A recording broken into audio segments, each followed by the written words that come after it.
Ang glucometer ay isang gadget o instrument para malaman kung ikaw ay may diabetes, kung gaano ito kataas o kababa. Pero alam nyo ba na may mga sintomas o sign na malalaman mo kahit walang test na ikaw ay may diabetes, katulad ng polyphagia, polydipsia, at polyuria. Alamin natin kung anong mga ito. Pero bago ang lahat ng mga yan, huwag kalimutang mag-subscribe sa Gemstology. Pakiclick na rin ang notification bell para lagi kang updated sa mga bago nating health tips upload. Bago natin alamin kung ano ang ibig sabihin ng mga sintomas na 3Ps, kaya ng polyphagia, polydipsia at polyuria, ay alamin muna natin kung ano ang diabetes. Ang diabetes ay isang pangmatagalang karamdaman. Ito ay hindi nakakahawa, pero namamana o kaya ay na-acquire. Nagkakaroon ng diabetes mellitus kapag ang katawan ay hindi makalikha ng sapat na insulin o kaya ay hindi makaresponde ng maayos dito. Ang insulin ay isang hormone na naglilipat ng asukal mula sa dugo papunta sa iba't ibang cells upang gawing enerhiya ng ating katawan. Mayroong tatlong uri ng diabetes. Una ay ang type 1 diabetes.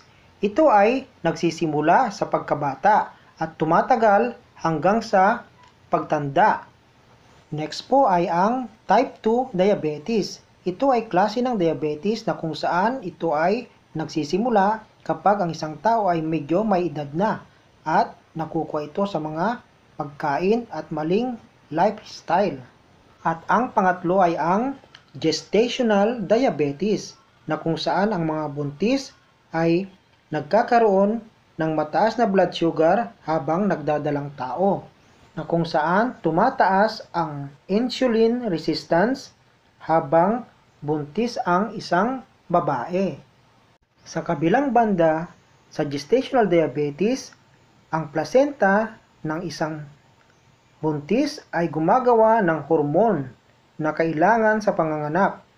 Ang hormone na ito ay bahagyang nagpapawalang bisa sa epekto ng insulin sa cells, kaya tumataas ang blood sugar ng isang buntis.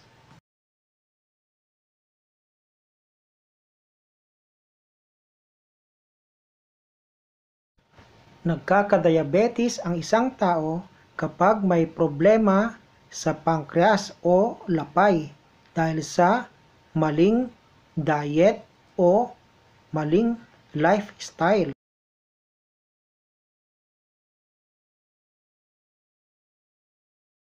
Ang pancreas o lapay ay isang mahaba at manipis na gland na nakatago sa likod ng itaas na bahagi ng tiyan. Ang lapay ay gumagawa ng enzyme o chemicals na nagpapagana sa paglusaw ng ating kinain at gumagawa rin ito ng hormones o mga chemical na siyang namamahala kung paano gagamitin ng ating katawan ang glucose o asukal. Sa normal na digestion o pagtunaw ng pagkain, ang hindi aktibo sa pancreatic enzymes ay dumadaan sa ducts, sa lapay at tumutungo sa maliliit na bituka kung saan ang enzymes ay nagiging aktibo upang makatulong sa digestion. Kapag nagkaroon ng pancreatitis o pamamaga ng lapay, ang enzymes na ito ay nagiging aktibo kahit nasa loob pa ito ng lapay.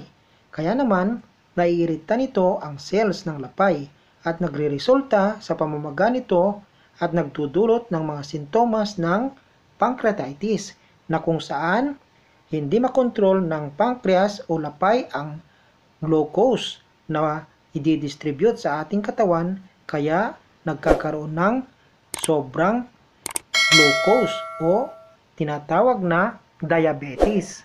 At narito ang pangunahing tatlong sintomas o 3Ps na kung saan ang isang tao ay mayroong diabetes. Una ay ang polyphagia. Ito ay ang labis na pagkagutom dahil hindi kayang i-convert sa enerhiya ng katawan ang sobrang asukal sa dugo at hindi ma-process dahil nagkakaroon ng resistance para pumasok sa katawan, kaya ang katawan ng isang taong may diabetes ay pakiramdam niya na laging nagugutom. Next na P sa sintomas ng diabetes ay ang polyuria. Ito ay ang madalas na pag-ihi dahil may nag-uudyok sa katawan na ilabas ang sobrang asukal sa kanyang dugo. At para mailabas ang asukal, tumutulong ang paglabas din ng maraming tubig. Kaya nakakaramdam o madalas umihi ang isang taong may diabetes. At ang pangatlong P sa sintomas ng diabetes ay ang polydipsia. Ito ay ang labis na pagkauhaw na kung saan nagkukulang ang tubig sa katawan dahil sa madalas na pag-ihi. Kaya makikita mo na ang taong may diabetes ay laging umiinom ng tubig, madalas umihi at laging nagugutom. At bilang karagdagan sa sintomas ng diabetes ay ang panghihina at pagkatamlay, biglaang paglabo ng mga mata, hindi maipaliwanag na pagbawas ng timbang, at hindi pangkaraniwang tagal ng paghilom ng mga sugat. At para ma-maintain ang blood sugar level, may mga gamot na binibigay ang doktor, gaya ng insulin. Ito ay ini-inject. At mga gamot gaya ng metformin na karaniwang binibigay ng doktor sa mga bagong kaso ng diabetes. Kumain ng mga masustansyang pagkain, umiwas sa mga mamantika, mga maalat, at mga pagkaing mataas ang sugar content. Bilang karagdagan, kapag may kakaibang nararamdaman sa katawan, maigi na magpa-konsulta sa doktor o magpa-check up para maagapan kung anuman ang problema sa kalusugan. Alagaan natin ang ating sarili dahil ang kalusugan ay kayamanan. Prevention is better than cure. Paki-share po para makatulong sa iba. At huwag kalimutang mag-subscribe sa Gymstology. Paki-click na rin po ang notification bell para lagi po kayong updated sa mga bago nating health tips upload. Marami pong salamat at hanggang sa muli.